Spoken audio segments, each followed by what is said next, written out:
Hello everyone, मैं अनीता ठाकुर। आज का टॉपिक लेके आई हूँ मैं स्वराज इन द प्लांटेशंस। तो हम लोगों का जो लास्ट टॉपिक था उसमें हम लोगों ने बात करी थी कि किस तरह से सोशल ग्रुप्स जो थे वो 1921 में जनवरी में आके ज्वाइन होते नॉन कोऑपरेशन मूवमेंट के साथ, और उनका अलग ही एक मोटिव था, अलग ही उनकी डिमांड थी। चाहे हम लोग बात करें मूवमेंट इन द टाउन्स की, तो उन्होंने स्कूल्स को जो बाइकआउट कर दिया था, फॉरेन गुड्स को बाइकआउट करा था। उसी तरह से अगर हम लोग बात करें rebellion in the country side, तो वहाँ पर हम लोगों ने देखा अलग अलग तरह की पीजन मूवमेंट्स जो थी बैगर सिस्टम को अबॉलिश करने के लिए अलग अलग यूनियंस जो थी वो फॉर्म करी गई थी। लाइक अगर हम लोग बात करें अवध सभा की, औध सभा की, किसान सभा, जो कि पंडित जवाहरलाल नेहरू और बाबा रामचंद्र के द्वारा बनाई गई थी। ठीक है, तो आज हम लोग पढ़ेंगे 2.3 Swaraj in the plantations. Okay, so let's start the topic. Workers जो थे उन्होंने क्या करना शुरू कर दिया, अपनी अपनी तरह से वो समझ रहे थे कि गांधी जी का स्वराज का जो नोशन है वो कुछ अलग ही है।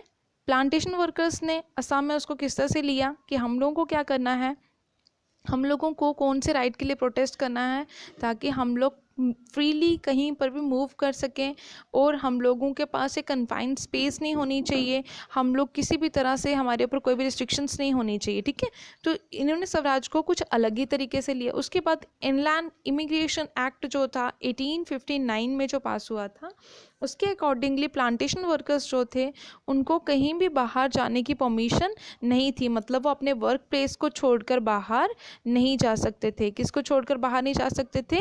वो अपने वर्क प्लेस को छोड़कर बाहर नहीं जा सकते थे। कौन से एक्ट के अंडर? इनलैंड इमिग्रेशन एक्ट, जो कि 1859 में पास ऑन हुआ था। ठीक है, तो उसमें ये बताया गया था कि जितने भी लैंड वर्कर्स हैं, जितने भी मतलब वर्कर प्लांटेशन वर्कर्स हैं, वो अपने वर्क प्लेस को छोड़ के बाहर नहीं जा सकते हैं, उनको परमिशन लेनी पड़ेगी बाहर जाने के लिए। जब नॉन कॉपरेशन मूवमेंट के बारे में उन्होंने सुना तो बहुत सारे वर्कर्स जो थे, थाउजेंड्स ऑफ वर्कर्स जो थे, उन्होंने कहा कि अब हम लोग का क्या करना है, हम लोगों को प्लांटेशन ओनर्स के खिलाफ जो है वो मतलब स्टैंड लेना होगा, उनके खिलाफ हमें भी बोलना होगा, हमें मूवमेंट चलानी होगी, और गांधी राज जो है वो इस्टेब्लिश करना, मतलब गांधी राज जो है वो इस्टेब्लिश हो चुका है। ठीक है, और उसके बाद वो लोग ये सोचते थे कि ये जो गांधी राज है उसमें हमारे जो विलेजेस हैं हम लोग खुद से उन पर कल्टीवेशन करेंगे और सब सारा जो भी प्रॉफिट होगा वो अपने पास ही रखेंगे। लेकिन ये उनकी डेस्टिनेशन जो थी वो एक क्लियर नहीं थी, मतलब ये कहीं पर भी नहीं था वहाँ पर। उसके बाद देखा गया कि रेलवे स्ट्राइक्स जो थी वो स्टार्ट हो गई। पुलिस जो थे, पुलिस ने लोगों को पकड़ना शुरू कर दिया, उनको बीट करना शुरू कर दिया, मतलब उनके ऊपर अंधाधुंध लाठियां बरसाना शुरू कर दिया, जिससे कि हम लोगों ने देखा कि कांग्रेस का जो ये प्रोग्राम था नॉन कॉपरेशन का, उसने अलग अलग प्लेसेस पर अलग अलग तरह की मूवमेंट्स को स्टार्ट कर रखा था। ठीक है, उसके बाद यहाँ पे देखा गया स्वराज के मीनिंग जो थे वो टाउन्स में अलग थे और कंट्री साइड में अलग थे। प्लांटेशन ओनर्स जो थे वो अलग कुछ सोच रहे थे।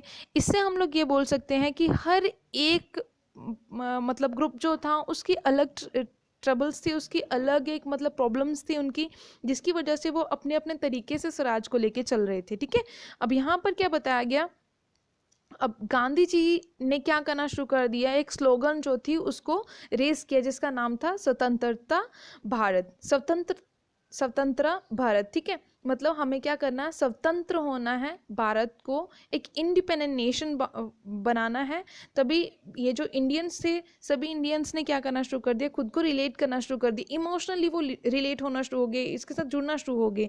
जिसके बाद गांधी जी ने क्या कर दिया, इस मूवमेंट का जो लिंक था, मतलब इस मूवमेंट को जो एक प्रॉपर डायरेक्शन जो थी वो प्रोवाइड कर दी कि अब हमें क्या करना होगा, इसको इस मूवमेंट के ऊपर कुछ लिमिट्स जो हैं वो लगाना ज़रूरी है, ताकि क्या ना हो।